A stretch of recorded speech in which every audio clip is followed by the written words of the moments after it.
He felt that he had never truly loved his wife, because when a female coworker showed interest in him, he accepted it without hesitation, but he soon regretted it. That day, when he returned home, his wife was dressed beautifully and had prepared a rich dinner for him. Happy birthday, darling. I love you, Daddy. I love you, too. This carefully prepared surprise moved him deeply. He felt guilty about his unfaithfulness. After calming down, he decided to make up for his mistake. So the next day, Frank rejected the female coworker's invitation and went to the small theater to pick up his wife. But his wife was in a very low mood. The stage play she had devoted herself to rehearsing did not perform well. Frank noticed her silence and cautiously asked whether she could stay at home and stop working. He said that he could support the family financially. He thought his wife would feel relieved, but instead she suddenly became emotional. For her, she had long ago given up her dreams for this family. She gave up opportunities in the big city and stayed in this small theater, playing insignificant roles, feeling that her life was slowly withering away. Frank tried to comfort her, but was pushed away by his wife. He suddenly became angry as well. He did not understand why she blamed him for her failure. Frank believed that the failed performance was her own problem, and that she should leave that stage with no future. These harsh words enraged her. She got out of the car without arguing with Frank. Frank tried to continue talking. Frank, just because you got me safely in this little trap, you think you can bully me into feeling whatever you want me to feel? In a trap! Her words stabbed at him like knives.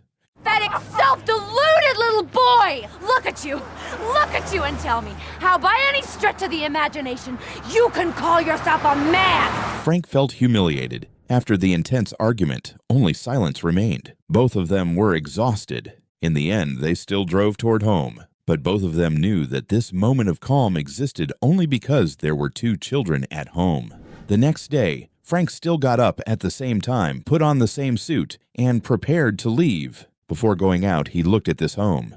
It was once full of laughter and plans, but now it only made him feel heavy and confused. He was not sure whether he did not want to leave or did not want to come back. At some point, the endless conversations and dreams of the past had turned into repetitive work and a dull daily life. Only the female co-worker at the company seemed to understand his inner world. At this moment, when the female co-worker invited him to dinner again, he accepted. At the table, he talked about his achievements at work and the days when he was appreciated in his youth. Her eyes were full of admiration, which made him feel masculine confidence and value.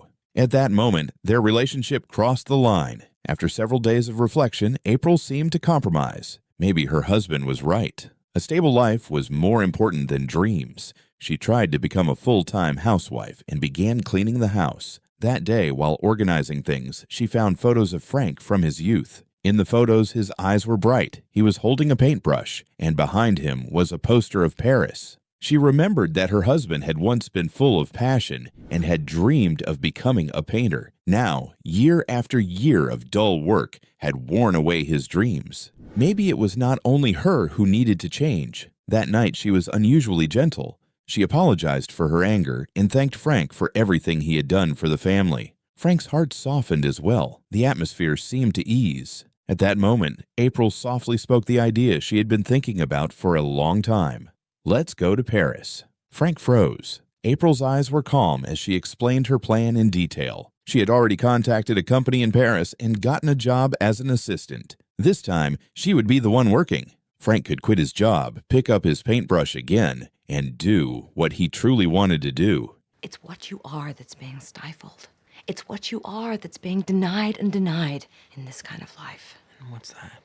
You're the most beautiful and wonderful thing in the world. Her words were like a beam of light, shining into Frank's long, darkened heart. He had not been believed in or expected like this for a long time. The passion that had been silent for years seemed to begin flowing again. The next day at work, everything felt different to Frank. He walked into the office whistling and did not care about his boss's criticism. His heart had already flown to Paris. April excitedly prepared the visa documents, and they planned to leave in 2 months. That period was the happiest time they had had in many years. Getting off work and going home became Frank's greatest anticipation, and April would always give him a hug at the door. They planned the future together and played with the children, as if they had found the feeling of being in love again.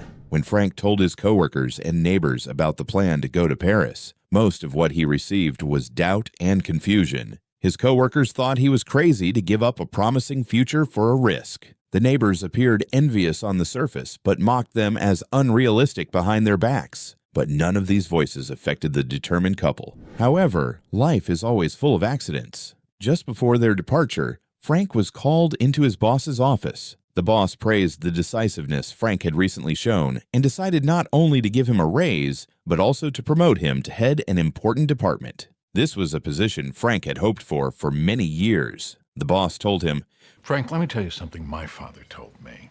A man only gets a couple of chances in life. If he doesn't grab them by the balls, it won't be long before he's sitting around wondering how he got to be second rate." These words hit Frank heavily. The romantic fantasy of Paris suddenly collided with solid and tempting reality. He began to hesitate. Was Paris really as beautiful as he imagined? An uncertain artistic life compared with the success, status, and security within reach. He did not know how to speak to April, who was full of anticipation. And at that moment, April told him another piece of news. She was pregnant. This sudden child pushed them both into deeper anxiety. April worried that the baby would completely bind them and ruin the plan. For Frank, this seemed to become a reasonable excuse. For the sake of the child, they needed a more stable life. Frank deliberately arranged a family trip. At the beach, he intentionally revealed to the neighbors that he was about to be promoted and described a future of greater wealth and stability. April understood. She directly questioned Frank about whether he had changed his mind. Frank did not answer directly. He only said, "We have a better option now, April. Paris may just be a fantasy, and this job can give us a real solid life." Won't you still be wasting your life toiling away at a job you find ridiculous? Maybe we let that be my business, all right? In the end, Frank accepted the promotion. The new position improved their material life. But once the door was closed, the home became cold and suffocating again. Paris became a wound between them that could not be touched, torn open in every argument. I support you, don't I? I pay for this house, I work. You don't have to. Communication completely failed. After one intense argument, Frank hid in the bathroom to calm down, but accidentally discovered abortion tools that April had hidden. What the hell are you gonna do with this? It would be for you, Frank, don't you see? So you can have time, just like we talked about. How can it be for me when the thought of it makes my stomach turn over, for God's... They used the most vicious words to hurt each other, like strangers rather than lovers who shared a bed. Frank did not know that what April wanted to escape was not Paris, but this suffocating life itself. If she continued to stay here, she was not sure what she would become. If you need a shrink, it will be paid for. I guess there isn't much more to say then, is there? Completely disheartened. Watching his wife cry, Frank walked over and tried to hug her. We can be happy here. I hope so, Frank. April said, without a trace of hope in her voice. Their love, once as bright and fierce as a flame, was now reduced to cold ashes. When a free soul is forcibly confined, it will eventually rebel in some way. Their situation caught the attention of the male neighbor next door. He warmly invited the couple to a bar for drinks, trying to play the peacemaker. But beneath the friendly mask was his long-held desire for April. After several rounds of drinks, the neighbor's wife suddenly suffered severe stomach pain. Their car was blocked and could not get out. In the panic, Frank had no choice but to drive his own car to take her to the hospital. After her husband left, April felt a strange sense of relief. In the atmosphere of alcohol and blues music, she confided her pain and frustration to the male neighbor who stayed behind. She also remembered the day she first met Frank. At a party, they saw each other at a glance through the crowd. Love had once been that simple, recognizing each other in a sea of people. Long-term repression and the loss of control that night caused April's reason to collapse. She made an extreme decision and had sex with the neighbor, as if by hurting herself she could take revenge on Frank's betrayal, his betrayal of their dreams. She thought the secret would be buried forever. But a few days later, the neighbor's intellectually disabled son suddenly used gestures in front of April, imitating what he had seen in the car. The secret was exposed. Frank was furious when he found out. He questioned why his wife would hurt him like this. April responded with the same anger, asking whether his change of heart after promising to go to Paris was not an even deeper betrayal of her. This time, April no longer had the strength to argue. She was frighteningly calm. She said that in 7 years of marriage, she had lost herself, lost her dreams, and lived like a shadow. If it were not for the children, she would have left long ago. Frank also exploded. He poured out how hard he had worked to support the family, only to be repaid with betrayal. The argument eventually turned into complete mutual attacks. Fuck you and all your hateful... What are you gonna do now? Are you gonna hit me to show me how much you love me? Don't worry, I can't be bothered. You're not worth the trouble it would take to hit you. What the hell are you doing in my house if you hate me so much? What the hell are you doing carrying my child?